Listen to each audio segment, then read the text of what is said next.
Hello, movie lovers, and welcome to my movie review of True Romance. That's right, the 1993 movie that Tony Scott directed and Quentin Tarantino wrote. Now, this plot is about a guy named Clarence. He marries this prostitute named Alabama. And then, Alabama, what does she do? She tells him, look, I need to get out of this lifestyle that I'm in.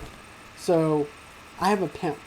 And the only way for me to get out of this lifestyle if I tell my pimp that I need to get out of this thing. Because I'm married to you and I want to be faithful to you and to you only because I love you. So, what does every other husband do? He says, no, I'm not going to let you do that. I'm going to go down there myself and I'm going to talk to the pimp.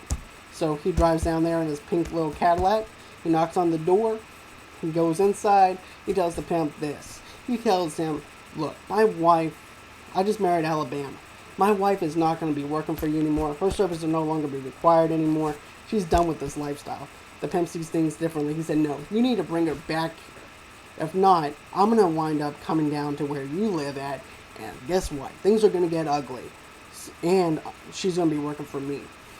So basically what happens is Clarence winds up killing the pimp. Now you think that he's going to be riding out in the sunset with Alabama. That's going to be the end of the movie because it's called True Romance. Wrong. And this is why. He winds up stealing the pimp's cocaine. Who does that? That's insane, right? Well, anyways, he winds up stealing the pimp's cocaine.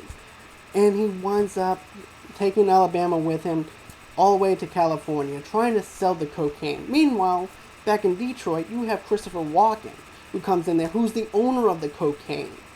And he's wondering what happened to his cocaine. Why is the pimp dead? Who killed him? I want to know everything that's going on here because I want my cocaine back. Well, anyways, this is like a cat and mouse game. You have Alabama and Clarence on one hand trying to escape from that lifestyle, trying to get away from everything. Then you have Christopher Walken trying to find them so the way he can get his cocaine back. You don't steal from Christopher Walken. You just don't do that. He's like Liam Neeson. He'll find you and he'll kill you. So anyways, what does he do? He goes down to California and they try and find them. So now you have these people that are going to clash together and try and find a way to resolve all this. Well, anyways, long story short and everything, I'm not going to give out the ending or anything like that. But that's just the premise of what the movie's about.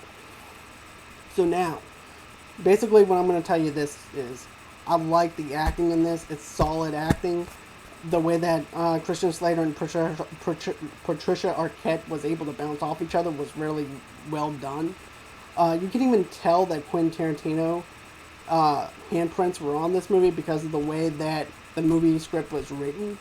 And it's really strong dialogue. Nothing was forced. Nothing was thrown together.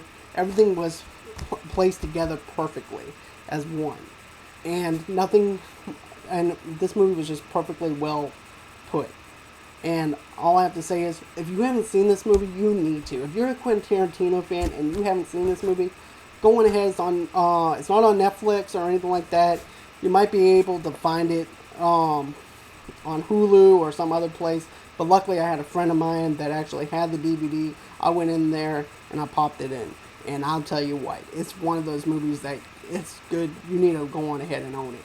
I give this movie at least a 4.8 to a 4.9 out of 5.